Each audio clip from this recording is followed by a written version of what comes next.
Welcome to About 6 Acres. I'm Nick. And I'm Juana. We're going to be talking about chickens, the garden, and our goats. Come along. We're going to go feed goats now. And you definitely know it's spring because the pollen is crazy. And with the wind that we've had kicking up the past couple days, there was like some crazy winds bringing dust from like West Texas and then shaking all the pollen. Don't like the spring allergies, so suffering a little nose and post-nasal drip and stuff in my throat. So if I'm a little gravelly or nasally, that's the reason why. Hi, chickadees. Whoa, Phyllis. So this is a good number of eggs. And on the other side, we have 2 more. Go check on Minnie because she's gonna have babies, I think the 2nd, 3rd week in April. So she's getting a little full. She's already been like grunting as in like discomfort. So I don't know what it's like to be pregnant, but I'm told that when you're almost ready, it gets very uncomfortable, especially when you gotta sit down. So I'm just checking her little ligaments above her tail, and they're still tight here. So you got a ways to go. So she's looking so cute. So fat. She's so fat. The ligaments that are right above her, by her tailbones, right now they feel like pencils. So when she is ready to give birth, right when she's, a couple days before, they'll get really soft or sunken and you can't feel them. And then that's when you know she's ready. So we'll check them every day. Make sure, I know, sweetie, you gobbled up all that food. So yeah, your little ligaments are here by the tail. You feel around, and right now, yeah, they're still solid and rigid. Look at that, Lucy, opening the door. That is cool. She's pretty smart. Now Rosa comes, so there's turf battle going on. Lucy and her minions are the cleanup crew, so they come in and they clean up what's left. We've had our hay feeder more than a month and it has been working great. I'm very, very happy about it still.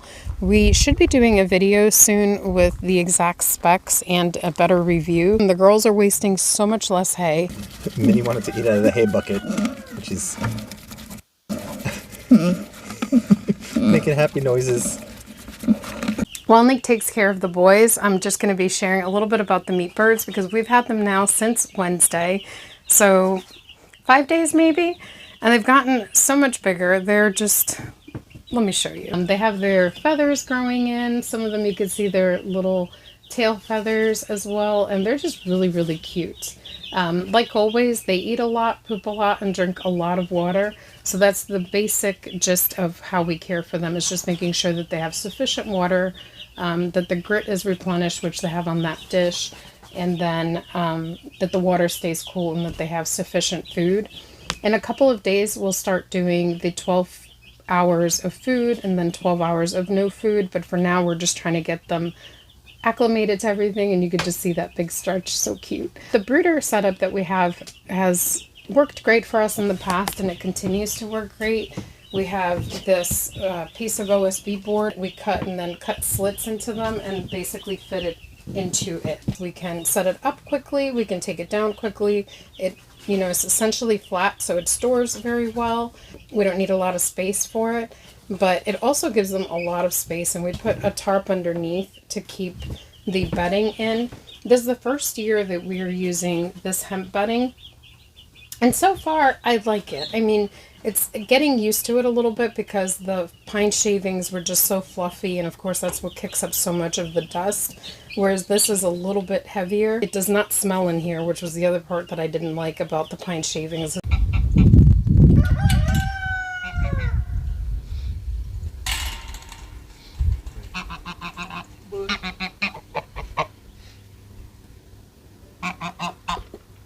Watering our seedlings that we have out in our chicken tractor that we're hardening off. They're not getting direct sunlight, but they're getting used to the wind and the heat.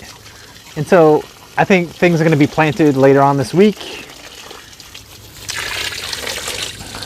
I'm just giving them a good soaking. because again, it's been windy, so it sort of sucked all that moisture out. Putting water in the bottom trays. Our tomatoes really need to be planted because they're super leggy, but we're gonna bury them deep. Got some good tomatoes. We got our lavender, which is pretty good. Super impressed with that. Got some hot peppers. I think they want some sun. And we only got a few marigolds this year. We might have to direct sow some marigolds. And some of the jalapenos that we overwintered are out, and they're already leafing out, so that's pretty cool. And Minnie's trying to break in. Minnie's trying to break in. Minnie, you're sweet. You're sweet, girl. All of the peach trees that Nick pruned earlier. Love all of the blooms. They're so pretty. So a couple days ago, I came into our little blueberry area and just trimmed out like some of the dead wood and crossing branches on our blueberries. And they're growing okay. This is what, second year for some, and then first real season for others that we've had in there. So the ground again is on slope, so when it does rain, minerals and stuff wash off. So we'll have to apply some of the soil acidifier for blueberries with our fertilizer, but they're growing. We had a nice little handful of blueberries last year, so maybe we'll get some more. Trimming blueberries, I know there's a special way to do it, but I just did the same way I did fruit trees, cutting out crossing branches and dead material. We have some good news about our potatoes. They're finally sprouting or breaking the surface. So on this bed we got 2 varieties here, and so as they get a little bit bigger, then we'll mound some more soil around it and then some hay. So I'm pretty impressed that they've came up in about 2 weeks, I think, since we planted them. So looking forward to some potatoes. That's Jim. He's now the garden gnome. Is that what you put in the garden to scare off things? He's the garden gnome. That leads us into the situation with Jim, which is we've had him in the garden because it's fenced off, more for our protection as opposed to his. He has been very, very good with the girls, but when it comes to Nick and I, he's been charging at us and just showing a lot of aggression towards us.